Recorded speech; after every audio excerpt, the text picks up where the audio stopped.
美軍已經第13夜狂轟伊朗了，但是呢，伊朗卻反手攻擊，他獵殺的目標變成了這種高價值的軍事裝備。它不是把你美軍消滅、打死幾個人或者怎麼樣，不是重點。他現在最主要任務是借着戰爭將美國陷入一場泥淖之中，以為他自己後續在談判桌上面爭取談判有利的條件。他不是去打美國軍艦，我打不到嘛，我就打你約旦的基地，打你伊拉克基地，造成你美國在這個地方大量的軍事的損耗，讓你美國疲於奔命，造成你國內民眾的反彈，將你美國陷於這場戰爭的泥淖裡面。今天的美伊戰事3個火線話題，等一下我們邀請來賓特別幫我們做解答。第一個，美軍已經第13夜狂轟伊朗了，而且呢，這一次最新的消息是，他連他的 B-1B 的戰略轟炸機已經正式的下場了。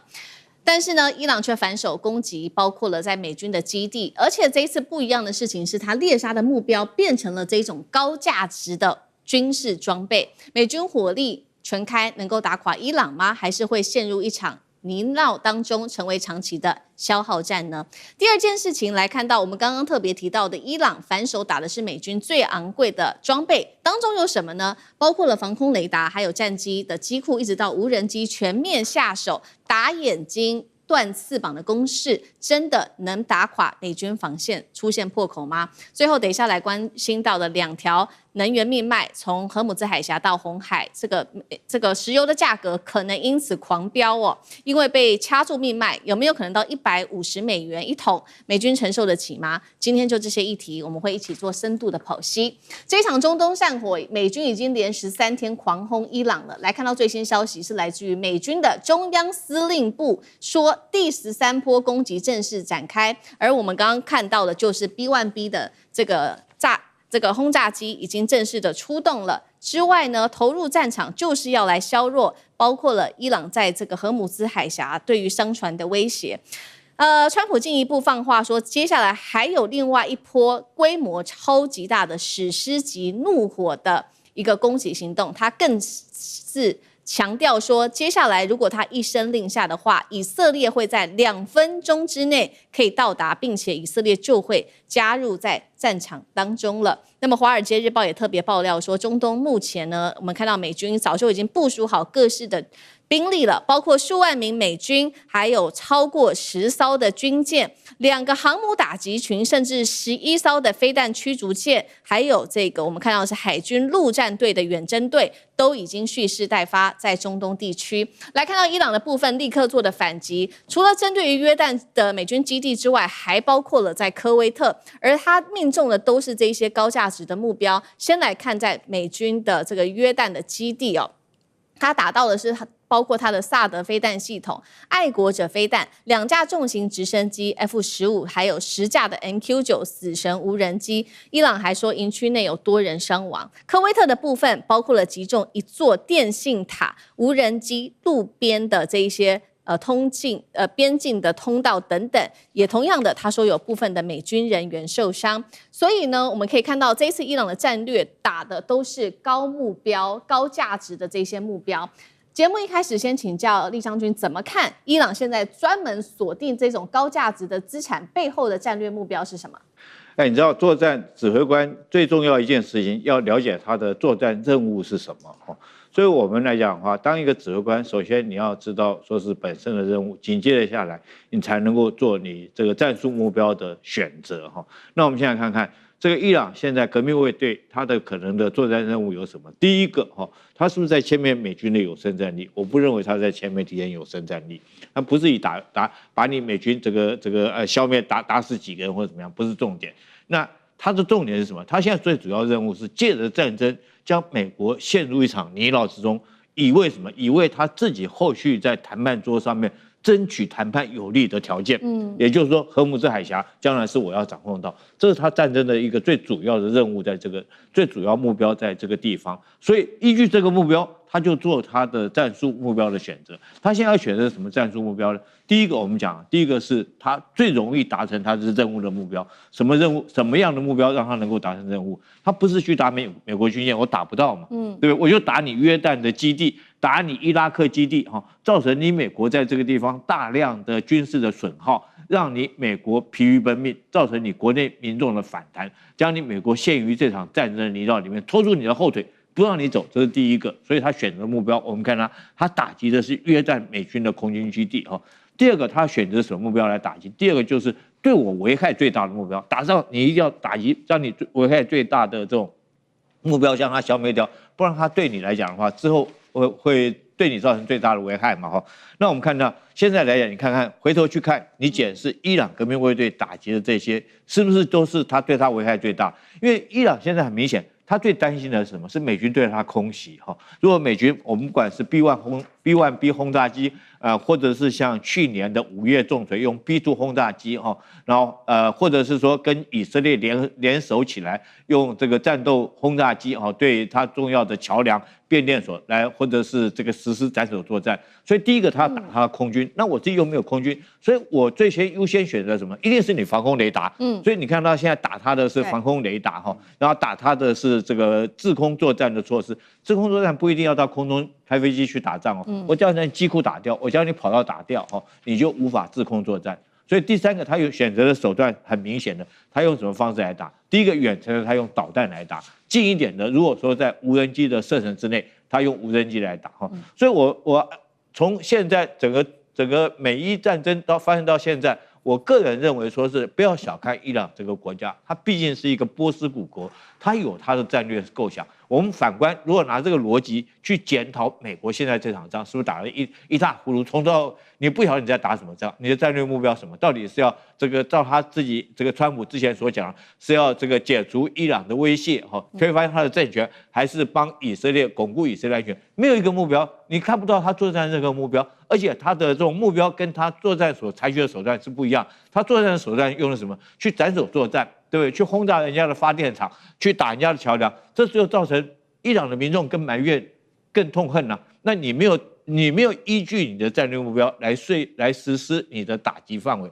所以我認為說是美軍如果跟美國跟伊朗從戰事發生到現在，很明顯看出來，美國來講是亂無章法在打一場仗。反而我們看伊朗，他如果說按照軍事邏輯來看的話，他有他的戰略目標，他有他的打擊手段，一步一步都按照他的作戰計劃來實施來遂行。好，所以看起來伊朗整體來說是比較有戰略這個節奏的。那現在看起來，那美軍的防空系統的部分呢，我們剛剛也特別提到了嘛，建立了超過這個幾十年的最強防空體系，難道現在真的是被打破了嗎？那幹哥怎麼看？好，那最昂貴的就是薩德系統。薩德是終端高空防禦系統。就美國所有的系統裡面，大家認為愛國者是最耳熟能詳，對不對？可是薩德是真真正正那個要接受彈道飛彈攻擊的考驗的。那所以說，愛國者還不一定他完全要能夠遂行這樣的任務，因為愛國者是中高空，薩德是真正的高空，連這種系統都被伊朗給打掉了。我那時候在看這個新聞的時候，我心裡在想，我們不是有很強大的電子反制系統以及預警系統嗎？美國人最標榜的就是我在你要打我之前可能1個禮拜之前我就已經知道你會用什麼地方，會用什麼方式來打我，所以他的E3空中預警系統在地面上被摧毀了，那就很驚人了。然後他的薩德系統在約旦部署的，你知道一套薩德系統要多少錢嗎？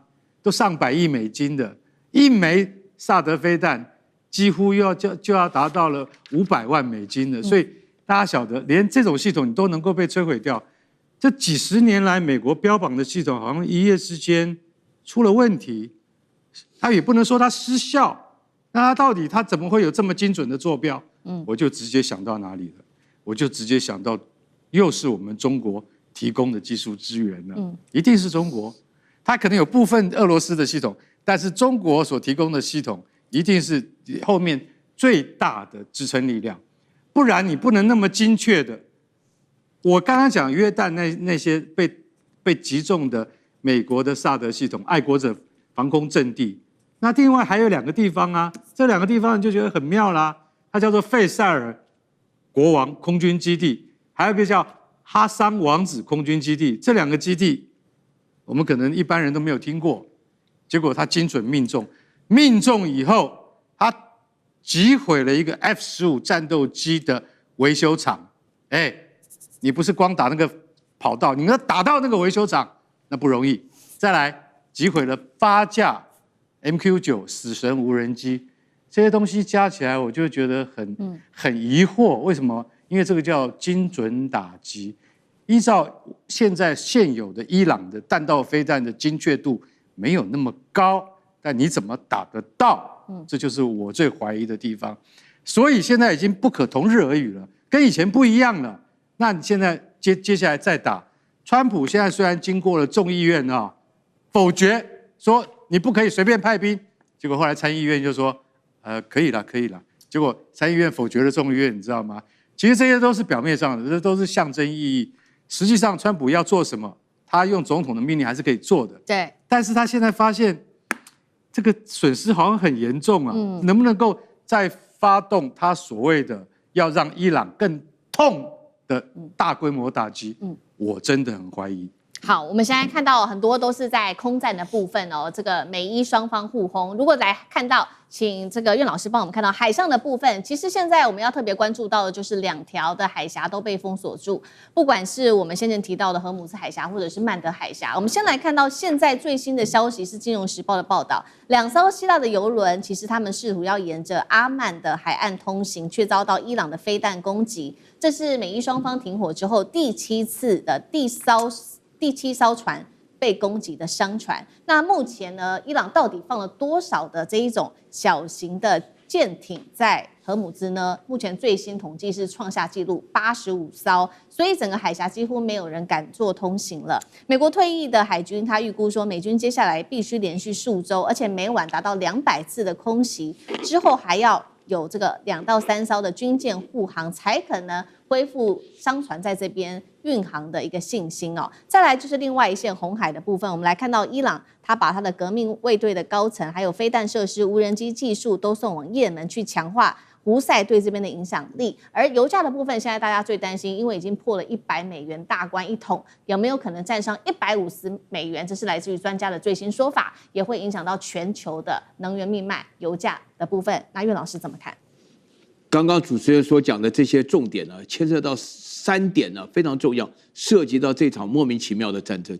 啊，這場戰爭從頭到尾的話呢，也語言不詳，毫無目的，打停打啊 ，MOU 才剛簽的，我自己還花了一些腦筋記着14條，現在突然就馬上取消了啊！這個我跟你講，這真正莫名其妙。首先第一點呢，這個大家要了解啊，這個伊朗的話呢，對於這個荷姆茲海峽原來是自由通行，現在變成我主導。我知道，不管收不收費，反正服務費收定了。你要過阿曼海峡，那個阿曼那個地方的話呢，是過荷姆茲海峽。那你希臘船沿着阿曼過，照打不誤。這個訊號非常嚴重。是。然後第二個的話呢，所有的這個船呢，你看這邊所講到的話呢，就是連黃金啊、飛彈啊、設備啊什麼的、軍人啊什麼的，通通都派往也門的胡塞武裝。我強調哈，也門進去如入無人之境，也門是一個伊朗的敵對國啊。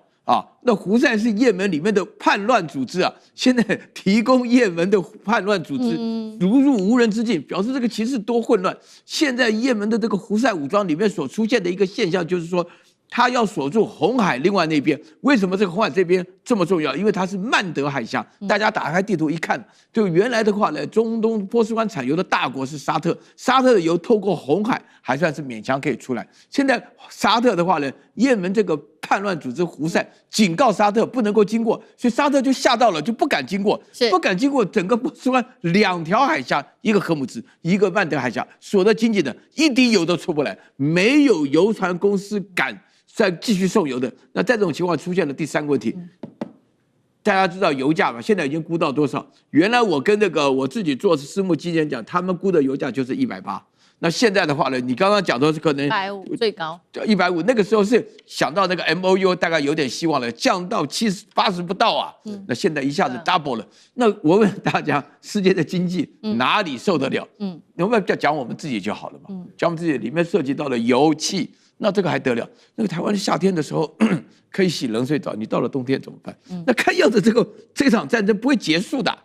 所以說這裡面整體，而且我覺得最嚴重的是，伊朗真的是卯足了勁，把他所有的反抗之後全部搞起來。最近聽說以色列殺了那個哈馬斯，殺了個半天，哈馬斯又起來搗亂了。對，好像還得了，都沒完沒了了。那這個中東沒完沒了以後，這個油怎麼辦呢？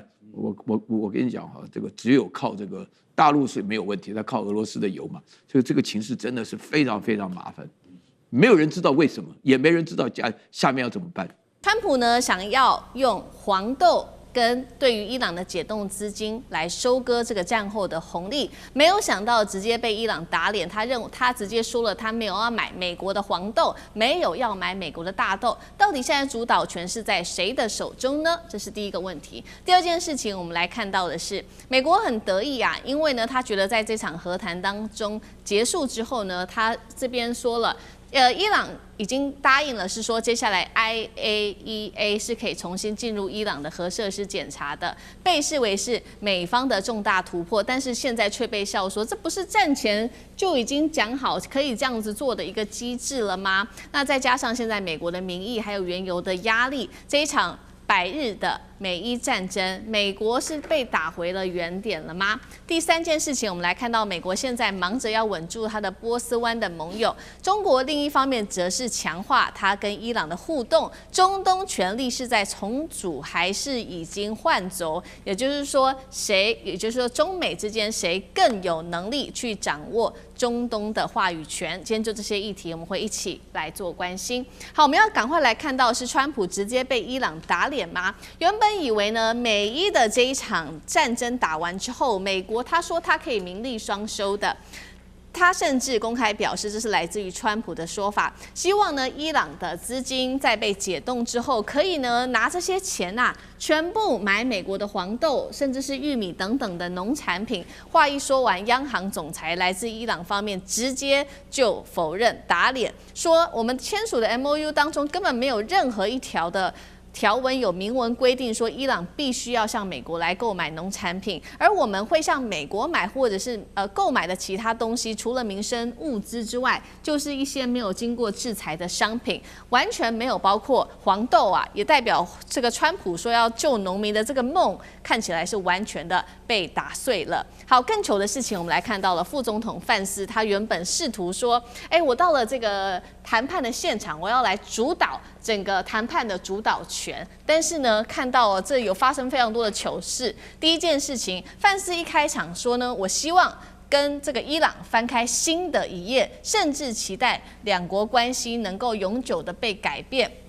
但是呢，伊朗呢就直接給他一個黑臉，他說呢，我們伊朗今天來這裡做和談的目的，不是來跟你美國交朋友的，更不是來接受你美國的安排的。談判是基於我們之間有利益的交換，是對伊朗有利的，而我們始終首選仍然是以聖戰為主，給他了一個下馬威哦。再來，我們看到這個動作上有許多的分析師現在就在笑說，范斯在這場的談判當中根本就是對於中東地區的這些官員是熱臉貼冷屁股啊，甚至呢，這個分析師乾脆用這個范斯飽受屈辱來形容整場會談，什麼意思呢？會場上我們等一下來看一段影片，是這個卡達總理忽略了范斯，他直接走向了這一位是巴基斯坦的總理，兩個人就在范斯的面前握手擁抱，把范斯晾在一邊。來看一下現場的最新畫面。好，你现在看到的是卡達的總理跟巴基斯坦總理，他們互相握手擁抱，范斯在後面非常的糗，就看着他們兩個做非常多的互動，然後范斯就從頭到尾靜默，然後看向熒幕等等的，完全被忽視在一旁了。這是我們給你看到在會場上面的最新畫面。好，所以今天節目一開始，我們先來請教大使怎麼看了。從川普的大豆說到我們剛剛看到的畫面，這個范斯被晾在一旁，整個被冷落了。伊朗現在不僅是跟美國平起平坐，而且還掌握整個主導權嗎？美國等於是史上第一次遭到如此大的羞辱嗎？那謝大使怎麼看？對，美國這個尤其2次大戰以後沒有受到過這種羞辱，最主要是打敗仗了。對。這個戰場決定一切，這個美國就是有一句話說 "Winner takes all"， 就是說勝利的人他是所有都勝利，他把所有的桌上的所有的籌碼通通是拿走的，不會留一分給你的。這也是美國的這種風格啊。那國際政治更是這種風格。我剛剛看到這個范斯，我就覺得人家是真心瞧不起他，不是說不懂禮儀。為什麼？第一個，你不就是副手？在美國的政治地位裡面，副總統就是一個陪襯的，就是一個備位的。尤其在川普這個總統之下，范斯跟這個白宮裡面任何一個聽川普使喚的人都是一樣的。在一個機構裡面，說實話，副手也是這樣。副手就是不受重視，那除非有一天，老大突然出事了，他接了班，那他就不一樣。另外一個范斯，以這個美國的總統來講的話，他沒有什麼讓人家值得尊敬的地方，他也不過就是一個怎麼樣？他是家裡面比較貧困，當兵打過仗啊，拿着這個軍人的這個補助，上了哈佛大學、耶魯大學，念了法學博士。念法學博士出來當律師，碰到有人賞識他，叫他做個基金管理人，也不1000多萬美金，然後就出來，有人投資他，叫他出聯邦參議員，就這樣，這是什麼資歷啊？什麼資歷都不夠。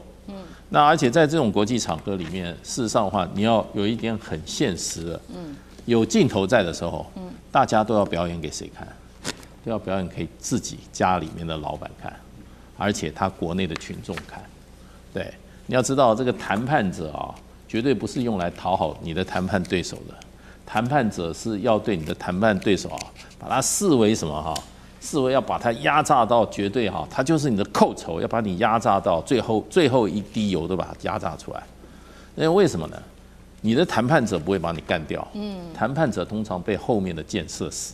後面的箭手，老板不滿意啦，群眾不滿意啦。你這是什麼態度啊？去了還這種卑躬屈膝，還跟人家下跪，這是什麼外交啊？對，跑去跟人家下跪，那回過頭來不是你這個國家自己人就是說，你這是什麼談判？你去投降嘛？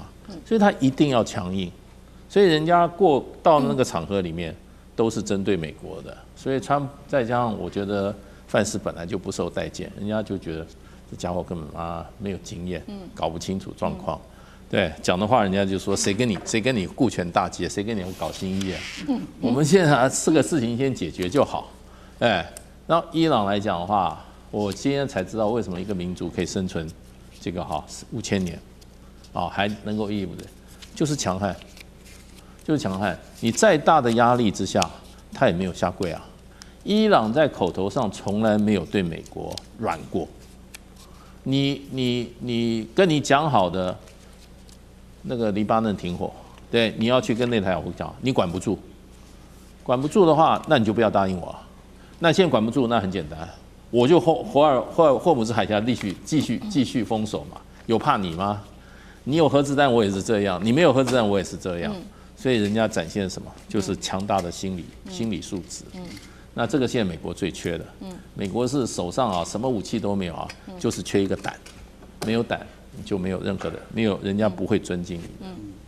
好，所以我們看到這一場的這個和平談判當中，范斯就很尷尬在現場就直接被視為是一個很尷尬的人物啊。那其實呢，所以他現在也要展現說，確實在這場談判當中，他有獲得一些什麼，但是真的有獲得一些什麼嗎？我們來看到因為美方一直在強調，尤其范斯他強調說，這一次對於美國來說具有一個重大的意義，就是伊朗已經同意一件事情了，要讓這個國際原子能總署 IAEA 重新進入檢查他們的核設施，但是觀眾朋友，我們看我們節目非常久，其實這個這樣子的一個檢查的動作，其實早在戰前，這個伊朗就已經同意了。所以呢，被大家笑說，你美國打了100多天，怎麼看起來回到了戰爭前當時的原點呢？再來看一下美國目前呢內部民調到底支不支持自己這個川普總統的做法？現在呢，來自於 CBS 最新的民調，78%的民眾希望戰爭快點結束吧，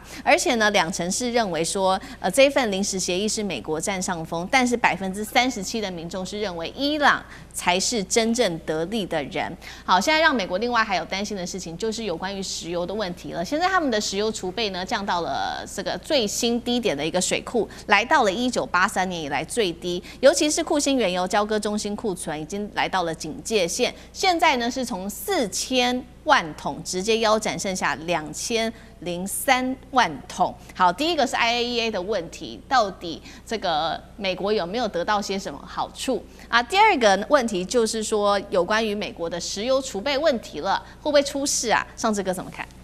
好，首先 IAEA 這件事情，我想其實與其說真的是白打了，回到原點，倒不如說當時在美伊的這個談判，在去年的時候，本來就是以這個來做基礎，不是嗎？所以它差別在哪裡？差別就是美國被以色列騙了。因為當時其實要 IAEA 這是公認的一個對於處理伊朗這個濃縮鈾的部分最好、最客觀，沒有任何爭議。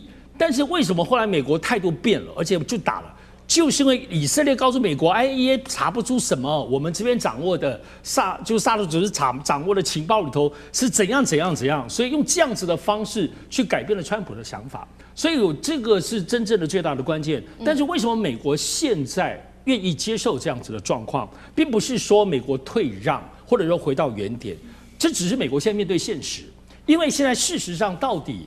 伊朗的部分實質的濃縮鈾到底如何，還是需要被具體掌握現況。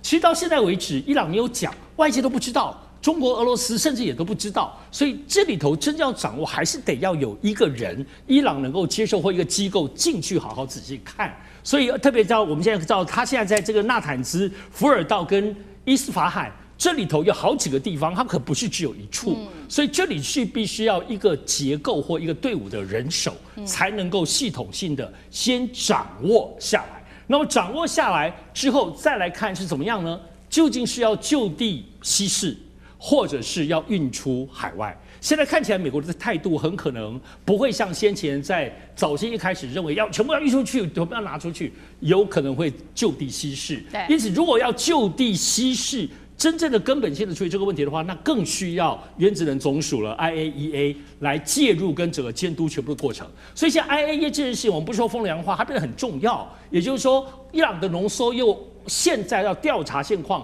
未來要怎麼處理，它變成非常非常關鍵了哈。來去談判能夠繼續往下走。所以我覺得我們現在看到的部分是現在美國的部分狀況，因為無論如何，在以色列先前說三道四講一堆謊話，但是呢，對以色列內部的強硬派以及對伊朗最在意的，終究還是濃縮鈾的問題。也就是說，濃縮鈾如果終究還是可以解決的話，現在以色列覺得吃癟跟美國關係不好，還是可能可以安撫以色列內部的這個強硬派。所以這個過程我們現在開始看到了，伊朗要展現他的談判力。我們現在看到伊朗是很會打仗，現在我們要看伊朗是不是很會談判，而且這樣子就談下去，美國方面如果濃縮鈾處理好的話，我們現在知道有些爭議，比如說包括要解凍它的這些錢，包括還有3000億的涉及到要給伊朗錢，現在全世界也覺得這莫名其妙。如果伊朗解決濃縮鈾順利的話，美國交換給一些具體的金錢資源的這個合理性，我認為才會層次更清楚。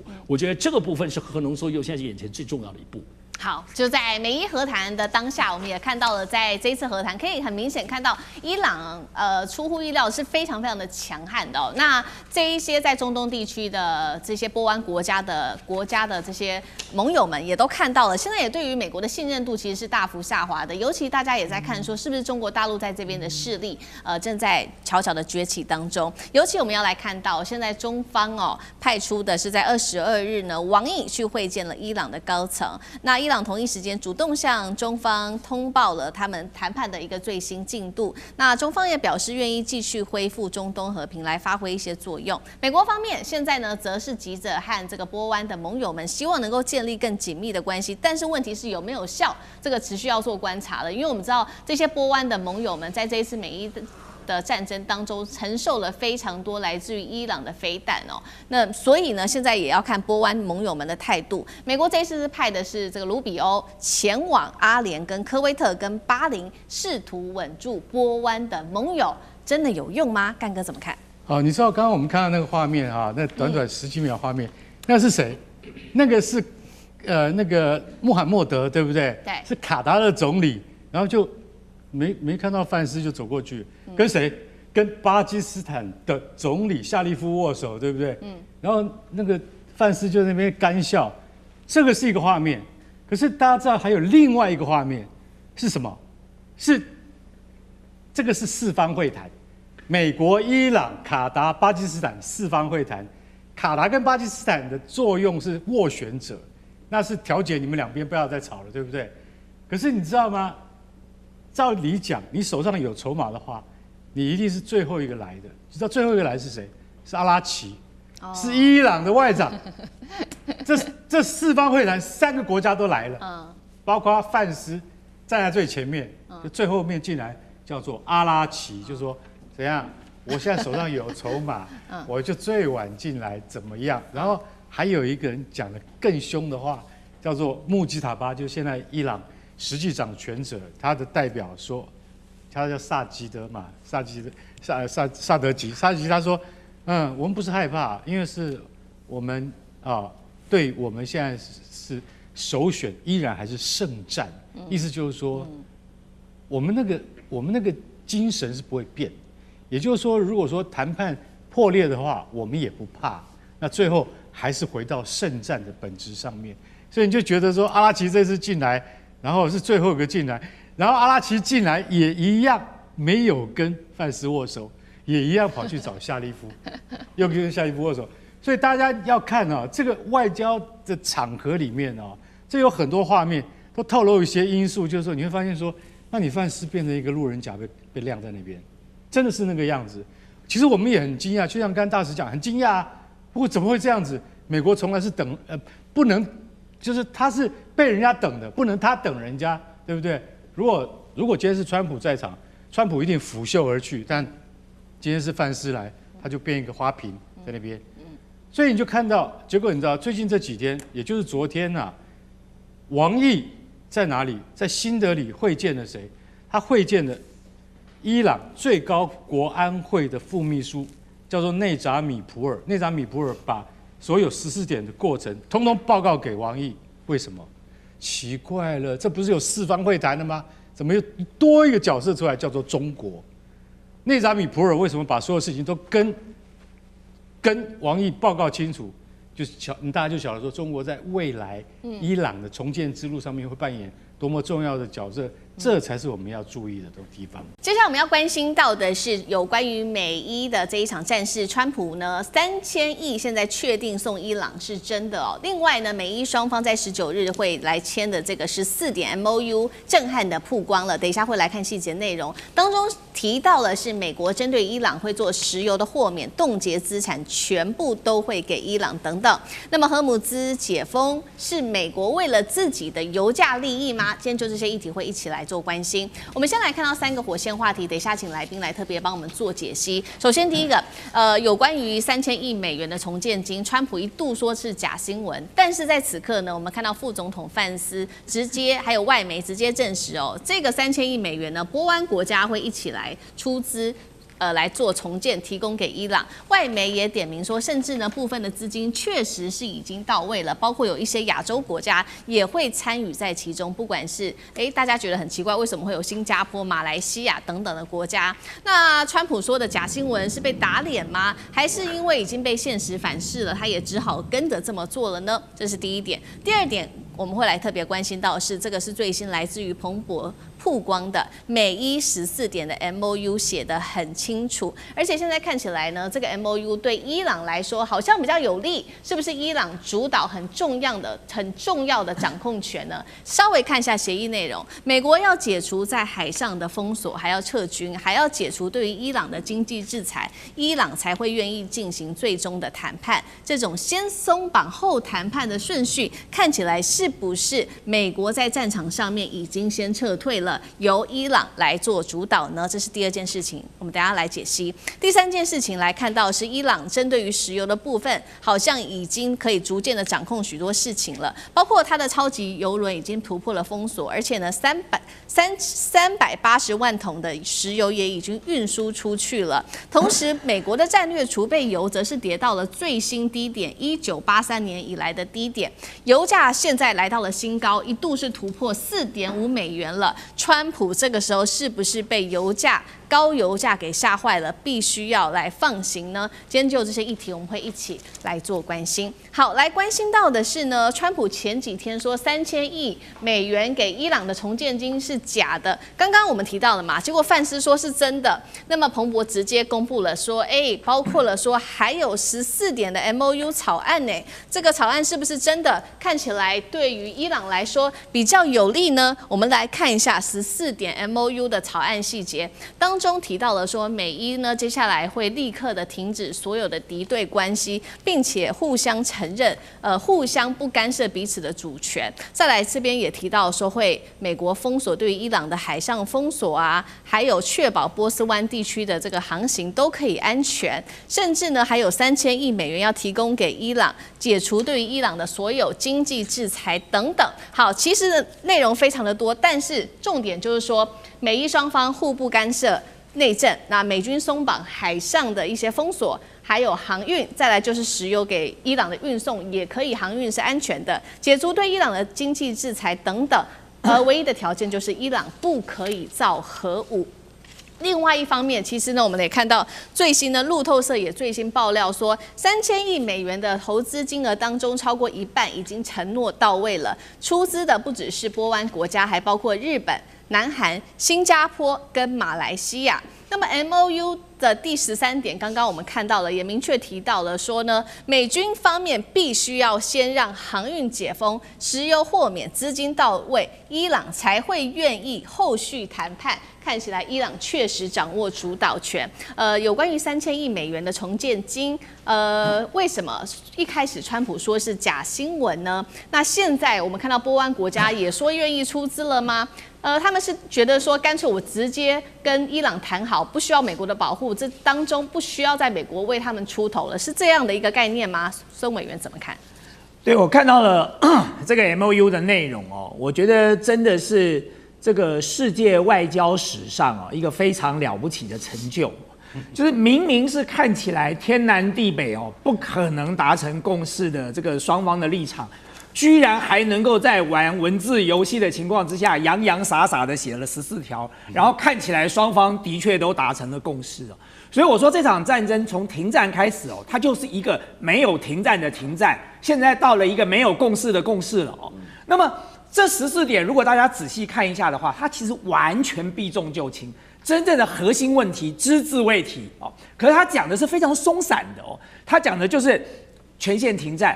那全線停戰，如果以色列不停，那怎麼辦？這個倒沒有講清楚啊，所以我才說，剛剛我們在討論的那個問題，現在以色列不停，伊朗要不要簽？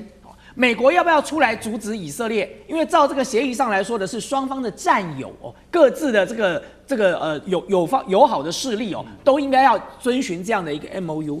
然後第二個重點是什麼呢？就是那3000億的問題啊。當時川普之所以跳出來做假新聞，是因為那個時候媒體報說美國要出3000億啊。這對川普來說，他絕對不可能買這張單的。美國人民對這場戰爭已經是很反感了，你莫名其妙打了一場仗，花了這麼多錢，然後你要花3000億自己去修復你打爛掉的城市，那這到底是怎麼一回事？所以川普當然不可能承認有這件事。所以我覺得川普跟 Vance 他们兩個人是唱黑白臉了。川普只是否認美國要出3000億 ，Vance 幫他補充講清楚了，不是美國出的是美國的盟友出的。所以美國的盟友也還蠻慘的，被打的時候他們也都有份，現在要去修復別人的時候呢，他們還要出錢。那你說他們出這筆錢的原因是什麼？當然，第一，美國老大哥叫他出，他敢不出嗎？然後第二，也許在這場戰爭之後，他們認為中東整個地緣政治的這個格局會重新的洗牌了。那在這個時間跟德黑蘭交個朋友，恐怕也沒有什麼壞處。將來不小心又在爆發衝突的時候，他們也許可以幸免於難啊。但是我要講的是，真正核心的兩個問題，在這個 MOU 14條裡一個都沒有提，就是荷姆茲海峽要不要收費。你現在看到的是，美國承認他要解除封鎖，伊朗說他要恢復到戰前水準，恢復到戰前水準跟邊收服務費回到戰前水準，到底是哪一個？是不收費的到戰前水準嗎？還是說我還是收了一個服務費？因為美國說他不能交保護費，美國只強調不收保護費可是伊朗一直在強調他會收服務費，所以那這個錢到底要不要收？到目前為止，這 MOU 裡頭一個字都沒有提。那你更不要講濃縮鈾了，濃縮鈾要不要稀釋？在哪裡稀釋？鈾要不要交出來？他現在只提到伊朗保證說不造核武。這有什麼了不起？戰前的時候，伊朗就說他已經不造核武了，所以美國在還沒打之前，伊朗就已經保證了，說他不會做核武，是你美國不信的。結果你現在莫名其妙打了一陣子，搞了一個14條的 MOU 之後，還是回到原點了。伊朗只承諾他不造核武，所以事實上，你如果仔細看完這個14條的 MOU 的內容啊，我覺得這個就是歹戲拖棚的一個劇本了啊，就再拖60天。其實這個 MOU 裡頭只有一句話最重要。就再談60天，現在談不出來的，咱們60天以後再講哦。所以呢，接下來我可以大膽的預測，各位在整個中東仍然可以看到沒有停戰的停戰，跟沒有共識的共識，繼續在那裡上演這個戲碼了。好，那等一下也請苑老師稍微幫我們看一下這個 MOU 裡面，另外有沒有看到什麼樣子的貓膩？再來就是說，看起來對於這個 MOU 對於美方來說相當的不利。除了說這個伊朗說不會造核武，但是他如委員幫我們看到了，戰前他就說不會造了嘛，所以現在看起來也沒有什麼樣子的一個變化。另外有一件事情比較有趣的是，為什麼這個3000億美元當中，波灣國家他們說會出資幫伊朗重建嘛，為了買一個保護嘛。那這個能夠理解，但是為什麼會有這些亞洲國家說也會出資？日本、南韓、新加坡跟馬來西亞跟石油的運輸有關係嗎？那苑老師又怎麼看？這個 MOU 裡面是充滿了貓膩啊，請大家稍微看一下就知道，第3條、第4條、第8條、第9條、第13條裡面都提到了最終協議啊。那第3條就是剛剛我們這個大千裡面提到的60天以後才有最終協議，最終協議簽訂了以後30天後才有撤軍。那接下來的話呢，按照最終協議搞來搞去，到了明年的今天了。我說一句良心話，另外在以色列那邊的話，以色列國防部長叫蓋茨啊，他講說啊，我們不會從黎巴嫩撤軍的。那他這個14條裡面的第1條就是要從黎巴嫩撤軍的，他理都不理你。另外呢，更有趣的是，他們有一個安全部長叫做本格維爾啊，他說過啊，他說完全我們以色列完全不受這限制啊，你什麼叫我爸爸，你叫我爺爺都不管用啊，我就是蓋下去了。這個我必須要強調啊，你剛剛問那個第2方面的問題非常有趣，日本、韓國、新加坡、馬來西亞，你聽得出來什麼道理嗎？都是跟着美國屁股走的啊，他們自己本身呢，因為大家就這樣子啊，就講好像大家跟我講說，有個賺錢的機會，你有沒有興趣啊？有啊，你不能說沒興趣啊，那開什麼玩笑，對不對？伊朗是塊大肥肉啊，對不對？那給你這個機會是給你臉啊，但是所以說這裡面強調，第一個，他們這4個國家都非常非常需要中東的能源呢，尤其是日本跟韓國，新加坡也不差了啊。就是荷姆斯海峽一旦封鎖的話，對他們來講也很麻煩。波斯灣嘛，對不對？第2個的話呢，他們借這個機會跟伊朗修關係啊。為什麼？因為這個14條的 MOU 簽下去，大家發覺美國好像不行了，是伊朗比較兇啊。因為我們現在仔細看，我們分析了這個幾個月下來，好像伊朗都是節節獲勝啊。那現在是以色列最慘啊，那美國有點莫名其妙，然後伊朗現在很得意很穩啊，那個阿拉格奇的教育正式宣布。然後第3點，川普當然有強迫了，川普這個人是錢只進不出的對不對？那你们來講的話，他們其實這個日韓新馬是假裝賣個人情給美國，說你們要有人出錢，我們可以啊，我們在台灣只是沒有機會而已啊，有機會我們也講，我們也願意負擔很多啊，對不對？為什麼？這根本是順水流情啊，沒有人會拒絕的啊，對不對？到時候裡面的承諾講說，到時候要簽的，實際上掏出真金白銀的時候，那不掏就是了嘛，對不對？而且那個波斯灣裡面那些王子國被打得一塌糊塗，所有有錢的國家都被伊朗打得一塌糊塗。阿聯酋他自己主動的啊，對不對？又是解除禁制啊，又給錢啊什麼的，他覺得花一點錢不重要，重要的是你要是把終身托給一個沒用的家伙，美國那還得了啊，對不對？所以現在整個改變，你可以從這個角度來講，整個東亞國家都聰明得很嘛，大家都非常清楚啊。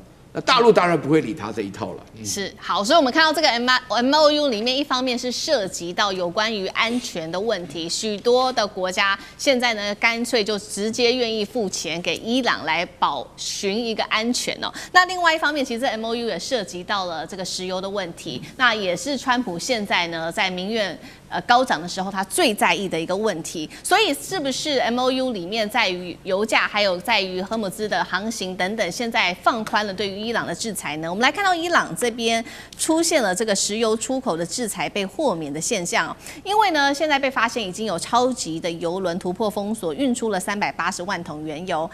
美國現在是不是因為壓力真的太大了？現在最高油價來到一度飆破了4.5美元加侖哦。那麼美國的戰略石油儲備已經來到了最低點，是1983年以來的最低點。所以現在美國透過其他的方式要來運油，不管是影子船隊，或者是說來自於路透社的爆料說，伊朗先前擊落的阿帕契的直升機，可能就是當初來做石油秘密運送的一個管道。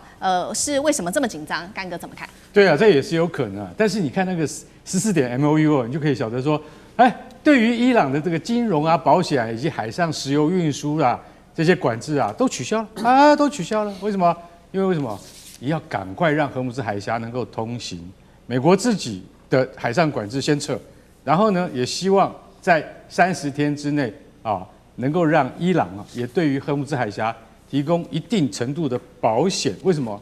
因為伊朗再這樣搞下去，我跟你講，美國自己本身國內的輿情，就是輿論的情勢，對川普非常非常不利。為什麼？你就是光是看什麼，那個叫西德州中級原油，現在好不容易降到80塊一桶了，你知道？可是現在1加侖還是多少？才剛剛跌回4美元以下，叫做3.99美元，連1分美元都還跌不到，很慢。所以你知道專家有講，你知道嗎？漲價像坐火箭啊，降價像飄羽毛一樣。就羽毛不是要掉下來，不是很慢嗎？你光看那一根羽毛從天上要掉到地上，你要等多久？可是它要漲價的話，就像坐火箭一樣那麼快。在形容什麼？在形容的就是油價。那因為這個油價的關係，你知道這裡面牽涉非常複雜。你說，現在已經都可以走了啊，對不對？然後那個伊朗船只也可以通行了，然後荷姆茲海峽，我們這些這個就西方的船只啊、西方的油輪啊，還有日本、韓國、東南亞這些船只都可以再通行了，那油價應該馬上反應過來，對不對？不是這樣，你知道為什麼不是這樣嗎？因為在美國當地你要先從進口商再到零售商，所以進口商前面1桶105美元買的，你現在叫他降幹嘛？降到80塊是吧？不可能。我要先賣光了，我才可以降下來。原來游戲是這樣玩的，对。所以你知道，專家就講了，我跟你講，那個如果說是這個平常的時候，你知道嗎？我們2、3天就可以反應過來。可是現在因為仗剛打完了，可能要2、3個禮拜才能夠反應過來。2、3個禮拜，你知道美國現在美國中產階級有1/4左右的家庭，他們統計過了，美國財政部剛剛統計過，1/4左右的家庭已經動用了家庭緊急儲蓄。什麼叫家庭緊急儲蓄？也就是說，美國人自己有一套理財的規則啊，就是說這些錢現金不能動，放在哪裡？保險箱裡面。